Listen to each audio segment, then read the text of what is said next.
I am so excited about today's episode because we are getting practical. We are talking about social media, ManyChat, and building relationships with your audience. And I have a guest today. It's my very first guest, so I'm so excited. She is Ashley Mickelson, and she is going to share what's actually moved the needle in her TPT journey. So let's get started. Hey, teacher friend. Welcome to Online Business for Teachers, the podcast for educators who are tired of being tired and wondering if there's more out there. Are you up late Googling online jobs for teachers or how to make extra money from home?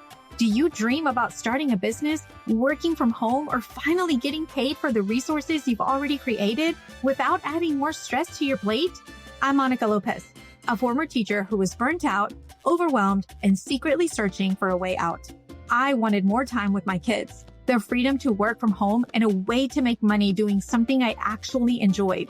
That's when I discovered the simplest path, creating and selling my own teacher resources, using the skills I already had.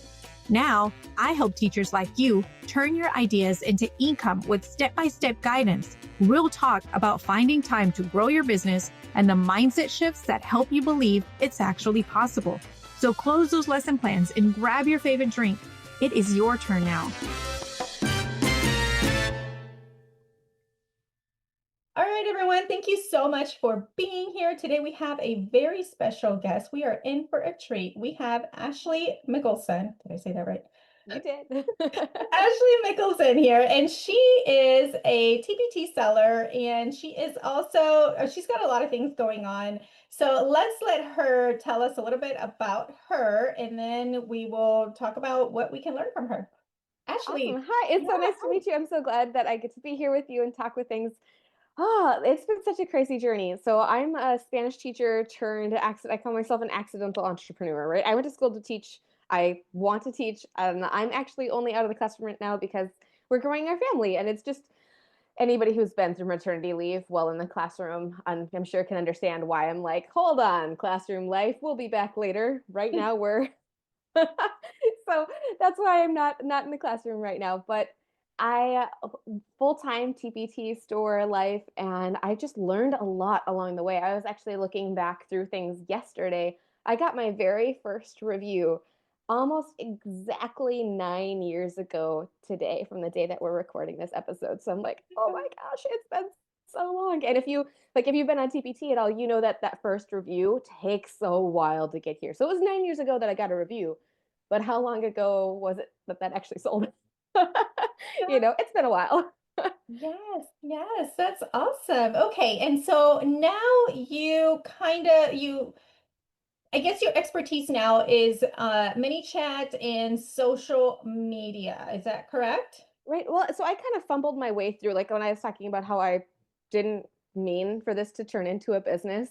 And so I kind of have fumbled my way through every other piece of TPT that you could possibly imagine. So I like to share about the things that I've tried and figured out and like, oh, marketing is one of those pieces that I feel like takes us so long to figure out because right, there's a lot of mindset that goes into it, but there's also a lot of technology that goes into it where you're like, wait, I have to embed this code somewhere and I'm going to automate this and I have to get the permissions to send them a that and then it's going to do the what. And so I like to share about things that I've learned to help other teachers kind of like skip ahead in that journey and make it less messy for them. So yes, marketing, social media, and all the tools that go with it.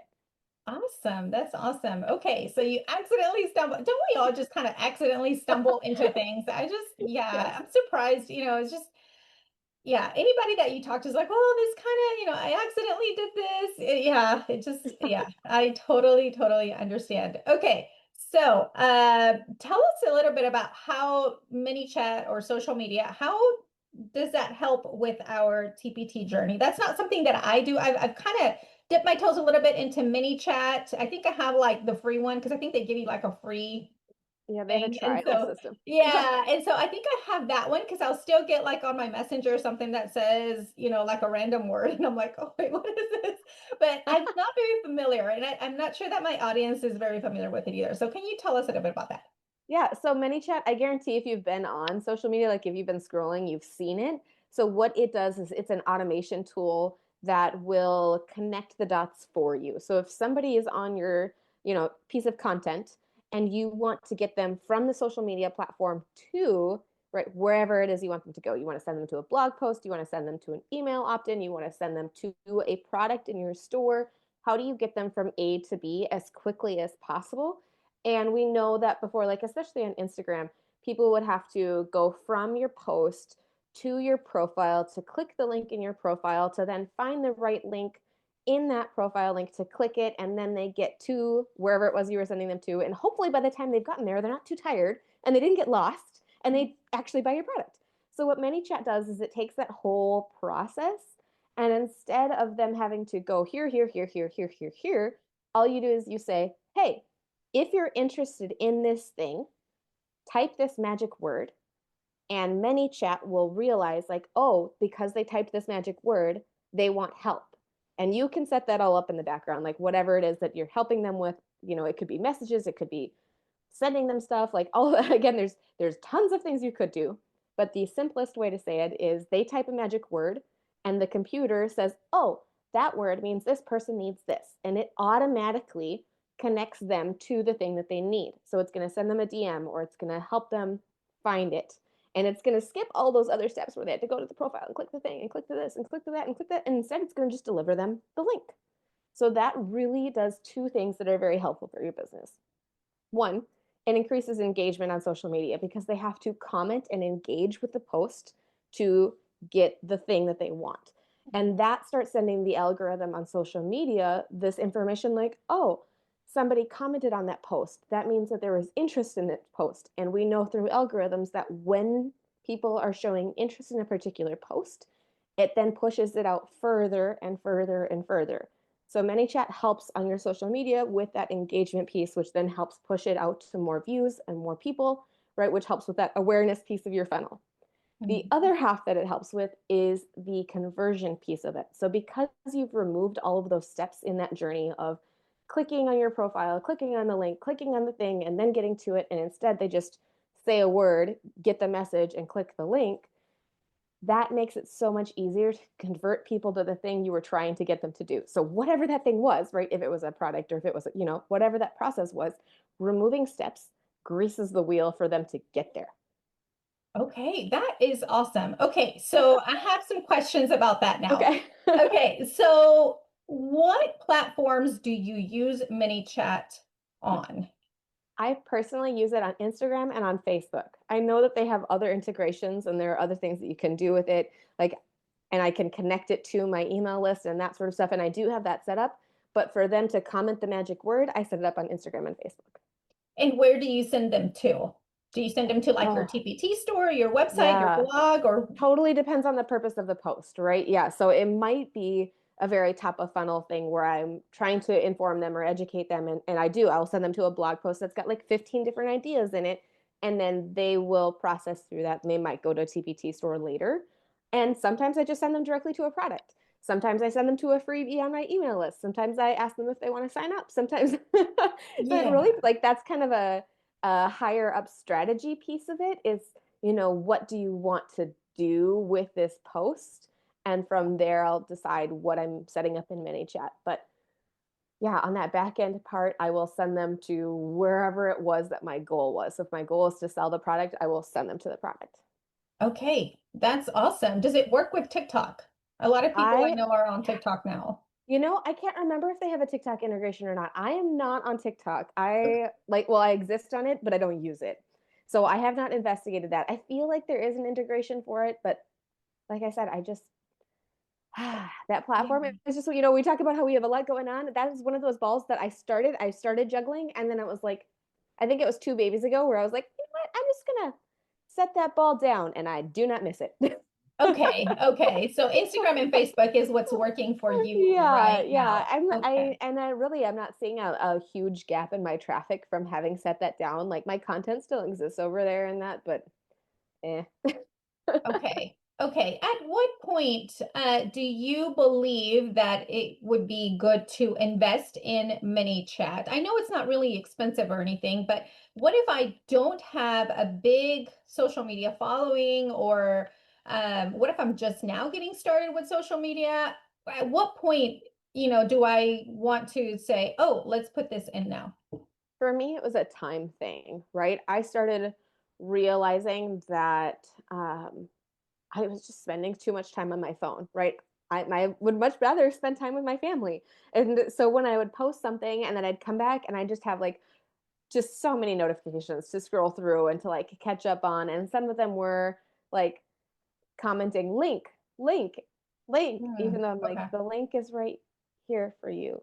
Please just Yeah. click it. Like, Yes, like, I've been there for please. sure. And then I'd find myself like copying, pasting. The link is in the caption. Please click it. This is obviously on Facebook because Instagram links aren't clickable in captions. But Right. yeah, so I'd like come back to work the next day or whenever I like opened up my phone after putting my girls down for bed or whatever. And I just be like, oh. And it's a good thing. Like I want people to Yes. engage and I want people to interact and like I need them to. But just like that feeling in me, it made me not want to interact on social media. And I was like, okay, this is not good. Like I need this. So that was really what made me want to go investigate. If you are not getting traction on your social media posts or like you're not on socials at all, don't invest in ManyChat yet. Like get traction first and handle that manually until you can't, right? Until for whatever reason, like maybe you're like me and you're like, I need to be spending this time with my family, or maybe social media is one of those things that you find really draining. Then yeah, it's worth the $15 a month or whatever it is. Like it is less than $20 a month. I can't remember the exact amount, but that for me is way worth it.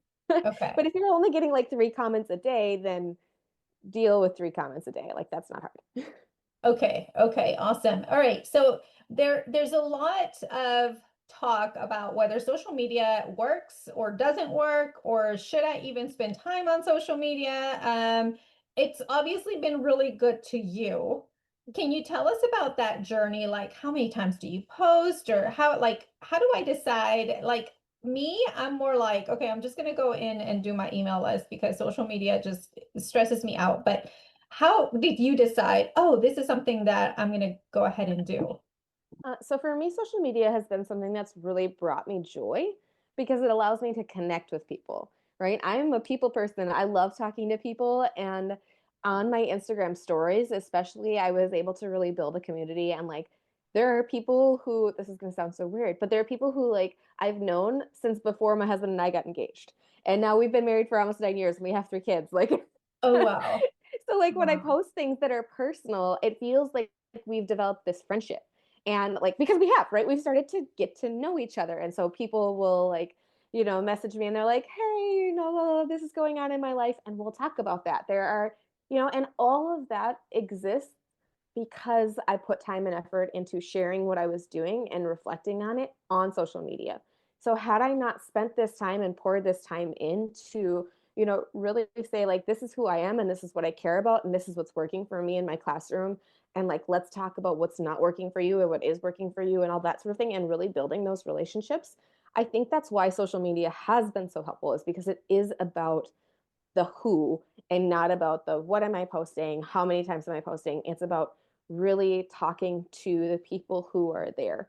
And so like even now I'll post and like, or like I know, I've talked about my girls quite a bit, but every night before bed we say prayers together, and we end our prayers with a litany of saints. And there are saints that I'll add to our litany because people have asked for me to pray for them. And like one of our teachers is going through cancer treatment, and she said like, oh, she's asking Saint Rita and Saint Jude to pray for her. And so Saint Rita is somebody we put into our family's litany at night because we're talking about, you know what I mean? Like just Yeah. like that would not have happened if I were only blogging, because that's not that two-way street of communication. And I do get that with my email list, and I love email for that too. But I didn't start emailing until I had some of those connections and networks built. And that is what allowed me to kind of transfer into my email list. And I don't think that like, I'm not going to say you have to do socials and then you can do email. Like you can skip socials and go to email. But I think that time of relationship building has really helped nurture and develop connections with the teachers who I care for and serve. Oh my gosh, you just gave me chills. Oh my gosh, this is so awesome. So one of the things that I think a lot of teacher sellers focus on is what are the steps to be successful on TPT or my online business or whatever. But I think a lot of us skip that. Oh, I have to build relationships with my audience, not because I want to make money off of my audience, but because my audience is important and they are people, and we want to just connect with those people, not just to make money off of them. That right there was just very eye-opening. And I think it'll be very eye-opening to the people listening here because we all just want to go from the bottom of the mountain to the very top in one big step. And I think it doesn't work that way. I really think that we need to go step by step. And the very, very bottom is you just have to establish yourself as a person who cares about the audience. And then the audience will start to grow. And it doesn't matter whether it's on social media or your email or on your Facebook, in your Facebook group, it doesn't Yeah. matter as long as you're actually making a human connection.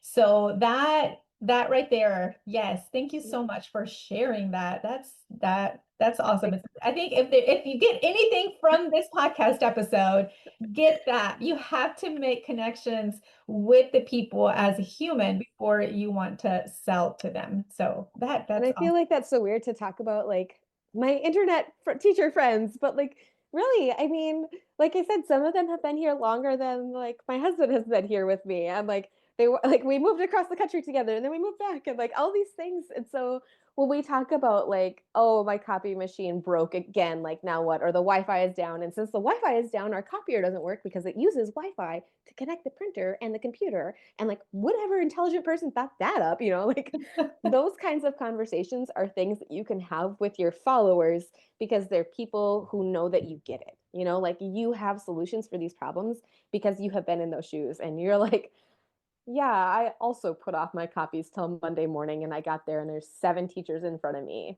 Oh, Awesome. Like yes, yes. Okay, so along those lines, because there are a lot of people out there who are hiding behind the computer, behind their TPT store, behind, their blog, because they don't want to put their face out there. They're scared that people are going to see them and judge them. How do they get started on social media being that introvert, that shy person who doesn't actually want to get seen? Maybe they want to, but they just don't know how. What do you suggest for them?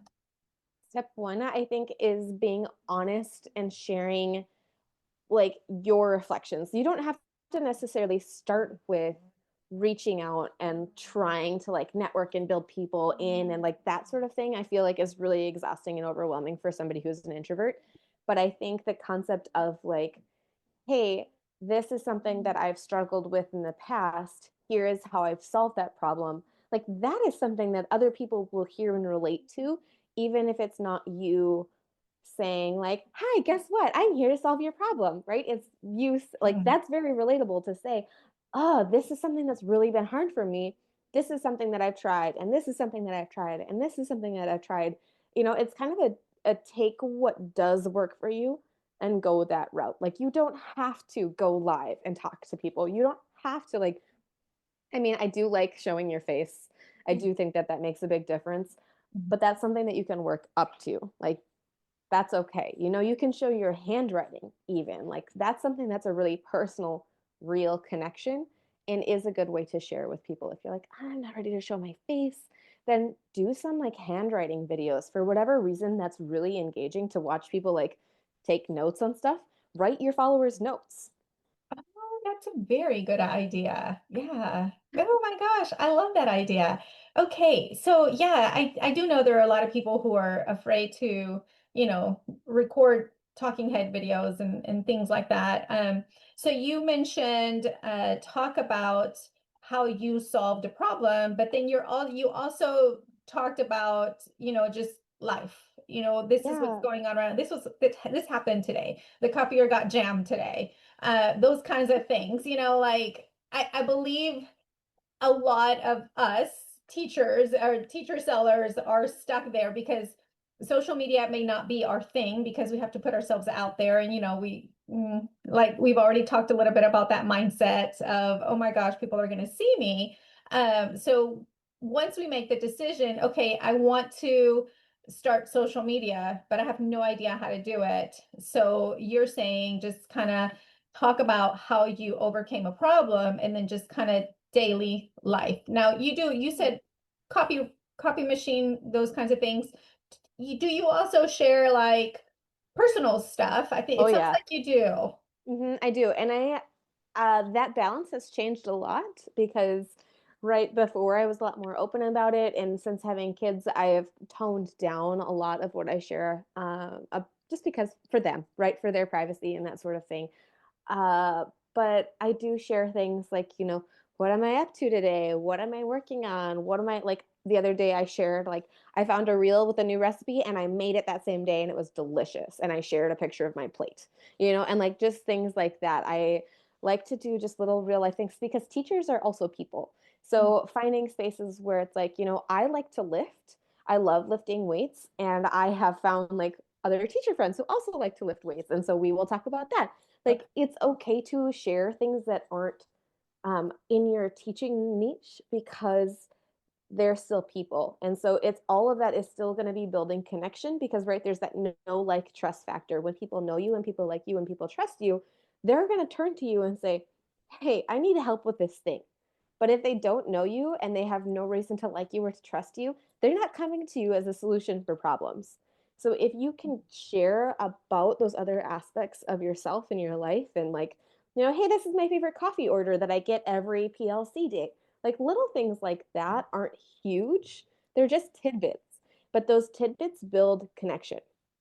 Okay. Okay. So it sounds like you don't have like a specific plan, like a content plan that says, oh, because we see so many things on social media, your social media content all planned out for you, and here's the prompts, and here's this, and here's that.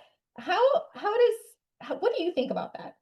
I have gone through so many like journeys with my content calendar. Like no content calendar to finding that an actual calendar does actually really serve me very well because it helps me think ahead and be purposeful, right? And I could talk about that a lot actually.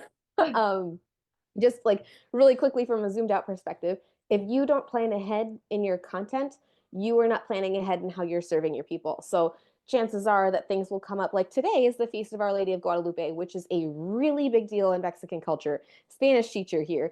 Hey, we should probably teach about that. But if I didn't think about that until today and I was sharing like today in my stories, I'm like, hey, I'm wearing my Our Lady of Guadalupe shirt. Like, who's teaching about her?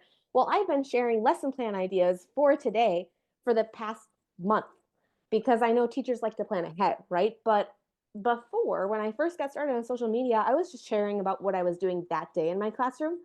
And I realized like that's not actually helpful Okay. because people like to see, like, oh, hey, what are you doing?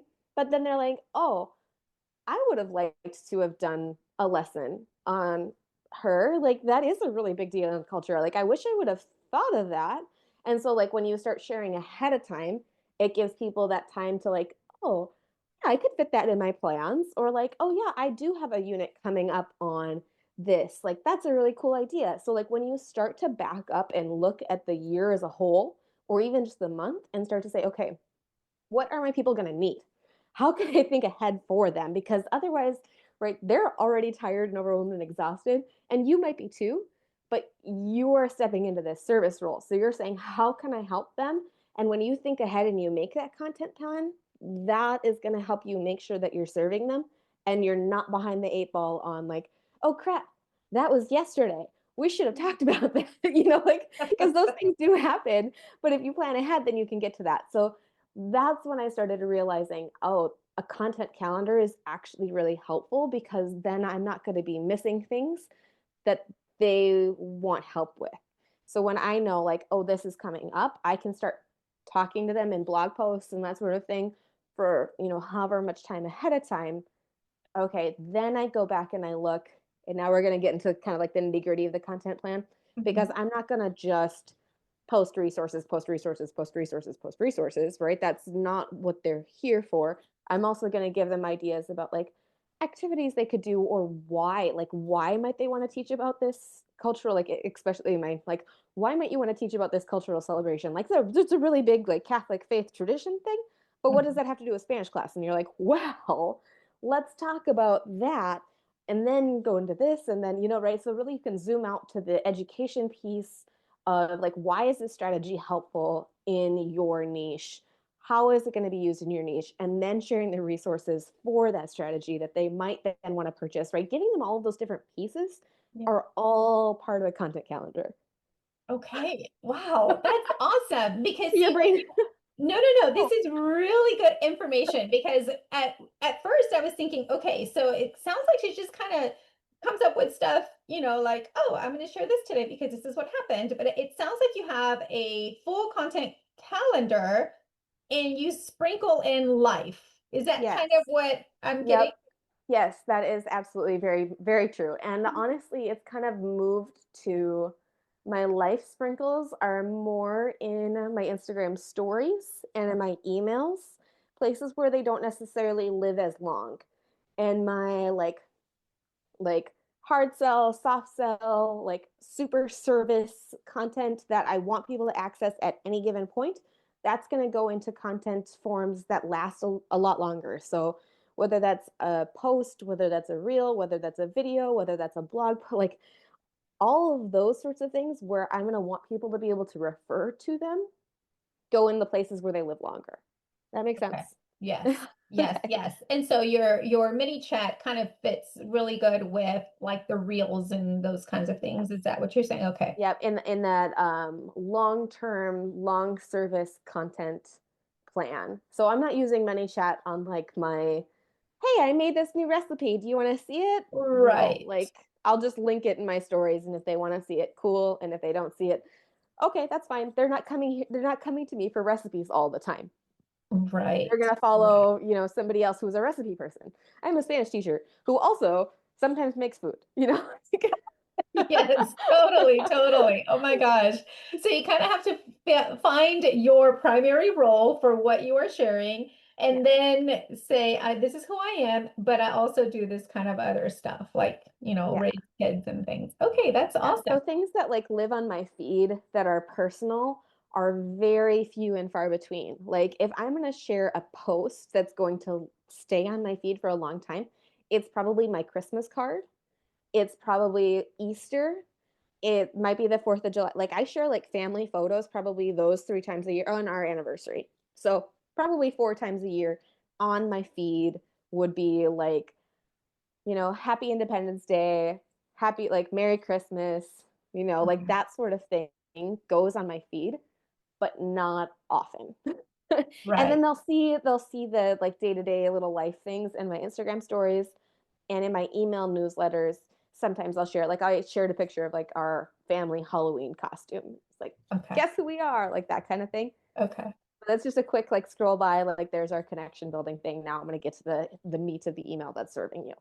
Yes, yes. Okay. So one last question, because I can probably sit here and just listen to you forever, like all day long. You have so much information. And from a person who doesn't do a lot of social media, yeah, this is all like, can you tell me, please? I know my audience is listening, but I need to know this information as And a lot of well. this has been, like I said, a lot of this has been trial and error. Like I've been on Instagram for probably almost a decade at this point. So a really like it's been what works for me, what works for them, how am I making this work? And so it probably sounds like, oh my gosh, there's so much that goes into this, but it's gotten to the point where I just like it's not that big of a deal for me because this ball has been in rotation for so long. It's not that hard for me to keep it up? Yes, and that kind of goes into my next and hopefully last question. How long do you spend on social media between like planning it and actually executing it? And I guess ManyChat responds to all of your link requests and things like that. But how long do you spend, let's say, per week on social Oh, media? oh. Um, So it's a little bit tricky because I batch things differently. So I'd say per week I spend 30 minutes making reels because I do post reels every week. And then per month, depending on the month, I'd say between 3 to 5 hours for batching, scheduling, and then connecting all of those back end pieces. For the most part, it would just be like double checking old content, and comparing against last year's analytics to see like, did this image perform well? And if it did, then I'm just going to reuse it. And if it didn't, and I remember like, oh, that was kind of weird, I'll make another one so that they'll see like this and that, like last year's and this year's, to kind of test it and see if it gets better this year. Um, but I have files in my Canva that's like December Instagram content, and I go into it, and it's got my images and my captions saved from previous years. So there'll be image or possibly several images, and then there's a page that's got blue text for Facebook and pink text for Instagram, so I can just copy and paste those in and reuse them. So really the thing that takes me the longest now is ManyChat is a new addition. So I have to kind of think ahead to, okay, what am I going to want to set up in ManyChat this year? And I go through my posts and I think about my keywords, because you want it to be a word that's unique enough they're not going to just say it, but also a word that's not like super long or complex or that they can't spell, or like Yes, something like yes. that. So like sometimes it takes me a hot second to like think of 10 random words or phrases that are connected but not, or because I want it to be something that when they comment it, I'm like, oh, I see a ton of comments that say this word. I know that that post is doing really well. Like that just helps my brain. But I also, yeah, all those are things. So you don't want to be something that they will just say, and you don't want it to be something that they can't spell, or that autocorrect gets. That also is kind of tricky. Sometimes you have something Okay. and you're like, oh, everybody's autocorrecting to this, because if they don't spell it right, the automation doesn't work. So That's right. sometimes, sometimes if I see that autocorrect is really getting people, I'll go back into my ManyChat and I'll add the second Okay. version. So it'll say like this word and that word, because I'm like, that's what they meant. Oh my goodness. Yes. And then you have to think about it. Think of a different word too for each of your posts, Yes. because then it'll get Yeah. confused and not know where to send it. Yep. So sometimes what I'll do is like for December, I have one that's called Countdown, and they send Countdown and they get my roundup post that's got like 15 December blog posts in it. Or like in November, I sent them like um, DAAG, or DDAG, I don't know, something like that, for Dia de Acción de Gracias. And I sent them a roundup post of a bunch of Spanish Thanksgiving activities. So I started using a little bit more broad language, or like in October and November, they would comment DDM1, DDM2, DDM3 for my Dia de los Muertos blog posts. Okay. And so they didn't like necessarily know like, oh, DDM7 stands for the Seven Stations activities, but like my brain had that figured. Got it. Got it. Oh my So I gosh. know that sounds really crazy, but like that's the part that has been taking me the longest, is like some days I'm like, I don't know words. I It's don't all know like, enough words. There are not enough words in the English language or the Spanish language for that I matter. know, right? That gets tricky. Yeah. And there are times where I'll say, comment this word, and they comment it in Spanish. And I'm like, ManyChat, I forgot to tell ManyChat that that's the Spanish word for this. So then I have to go back in and Oh, yeah, it's fine. I found a lot more success when I started abbreviating things, like when I was talking about DDM7 or DDM1, because then people are less likely to write that out in a comment just like on purpose. And it's like in my brain, I'm like, oh, Dia de Muertos, like, okay. So like my Our Lady of Guadalupe posts are OLOG. They just comment OLOG. And I'm sure they're like, what? Like, why? And I'm like, Our why? Lady of Guadalupe. Yes, yes. But to get back to your question, I would say 30 minutes a week on Reels, and that's Okay. for two feeds. Like, because my Spanish teacher content and my like teacher TPTer content. And then yeah, like 3 to 5 hours on going through my old content, checking it to make sure it's all good, making any tweaks based on last year's analytics, adding any new posts or products from this year, because I do still make new stuff. And then the ManyChat content. So that, yeah, somewhere between 3 to 5 hours for that. Oh my goodness. Okay. And that's like you've already, like you said, got the ball rolling there. So if you're just starting out, you'll definitely have to spend a little bit more time depending on how much you want to actually Right. post. So I think that a really big thing to mention here is that I have been doing this for a long time and I do have a lot of content. Like I'm posting 5 to 6 times a day on Facebook, right? So that's just there's just content coming out of my ears. But Oh I my also, gosh. I also have like 500 blog posts and I have well over 1,000 products. So do I have stuff to talk about? Yes, I do. Oh my But when goodness. I Yes. first started, I would post a blog post on Monday, a product on Wednesday, and a friendly making friends Friday post. I'm a theme girl, can you tell? So like my Okay. Friday post was like a get to know you like community builder, and that was it, 3 posts a week. So did Okay. that take me as much time? Sometimes because I was still learning what I was doing and still learning what worked. But 3 posts a week is much faster than you don't even want to know how many times I post a month total. I couldn't tell you. I post a Oh lot. my goodness. Oh my And gosh. you're like, Yeah. oh, 3 to 5 hours a month sounds like a lot. And you're like, yes, but I'm also a crazy person. So, grain of salt. What you love is what you spend the most time on, right? Yes. Yeah. Yep. Okay, all right. Well, Ashley, thank you so much for being here. Um, I'm sure that there are people listening right now that are asking, I want more information about her. Where can I find her? I need her stuff. So where can they find you? So my TBT stuff is all called Teach the Teacher Author. So I'm on Instagram at Teach the Teacher Author. I'm on YouTube as Teach the Teacher Author. I have a blog at teachtheteacherauthor.com.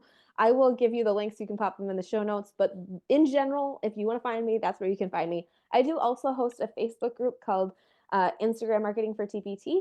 So, but I really need to rename it because we really moved into marketing for TPT rather than just Instagram. But yeah. Okay, awesome. Yes, and I'll definitely put all of your information in the show notes. All right. Well, everybody, thank you so much for being here. And thank you, Ashley, for being here and giving us all of that amazing information. We're definitely learned so much today. Thanks so much for having me. It was really fun to chat. Awesome. Thanks. Bye. Bye. Hey, teacher friend, I hope you enjoyed today's episode. If this show is helping you dream a little bigger, would you take 30 seconds to leave a quick review? It means the world to me, and it helps more teachers find their way to this podcast. I'll meet you back here next week. Take care and keep dreaming bigger.